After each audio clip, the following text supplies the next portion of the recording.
Keď zjeme sladké raňajky, cukor a škrob sa po prehltnutí premenia na glukózu. Tá sa presunie zo žalúdka do tenkého čreva a cez steny čreva sa dostane do krvného obehu. Z drobných krvných ciev, teda vlasočníc, potom putuje do väčších a väčších ciev. Keď doktori merajú hladinu glukózy, častokrát nám vezmú krv a skúmajú koncentrácie glukózy. Lenže glukóza neostane v našej krvi, pretože presakuje do každého jedného kúta nášho tela a môžeme ju merať odčadiaľ. Preto pomocou CGM dokážeme zistiť hladinu glukózy bez toho, aby sme si brali krv. CGM sleduje koncentráciu glukózy v tukových bunkách na chrbte a ruky. Pri meraní hladín glukózy sa používa miligram na deciliter alebo v niektorých krajinách milimol na liter. Oba údaje ale vyjadrujú to isté, teda koľko glukózy sa voľne pohybuje v našom tele. Podľa Americkej asociácie diabetikov sa hladina glukózy na lačno, teda pred raňajkami, považuje za normálnu pri hodnotách medzi 60 až 100 mg na deciliter. Rozmedzie medzi 100 až 126 predstavuje preddiabetes a všetko nad 126 sa už klasifikuje ako cukrovka. Niektoré štúdie zase ukazujú, že vhodné rozmedzie pre glykémiu je 75 až 85. Glykémia na lačno síce môže naznačiť, či nám hrozí cukrovka alebo nie,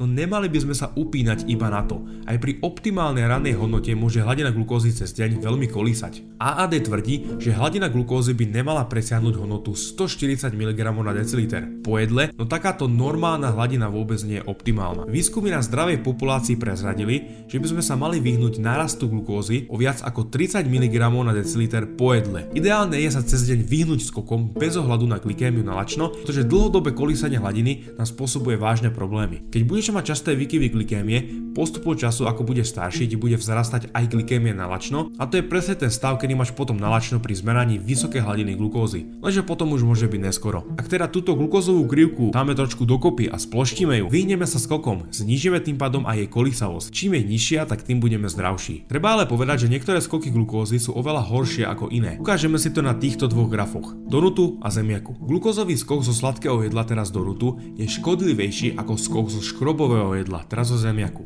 Ide o to, že sladké potraviny obsahujú rafinovaný cukor alebo sacharózu, skladajúce sa z glukózy a fruktózy, zatiaľ čo škrobové jedlá obsahujú iba glukózu. Keď po sladkom jedle nastane glukózový skok, v tele sa zároveň zvýši aj hladina fruktózy, no to už nevidíme. CGM dokáže merať iba glukózu, nie fruktózu a prístroje na meranie fruktózy zatiaľ neexistujú. Pravidlo teda je, že ak sme zjedli niečo sladké, z čoho nám vyskočila hladina glukózy, spôsobilo to aj fruktózový skok. Preto je skok zo sladkého jedla škodlivejší ako zo škrobového. No a prečo sú teda glukózové skoky také nebezpečné a prečo fruktózové ešte horšie? No a čo spôsobujú v našom tele? Na to sa pozrieme už v ďalších častiach.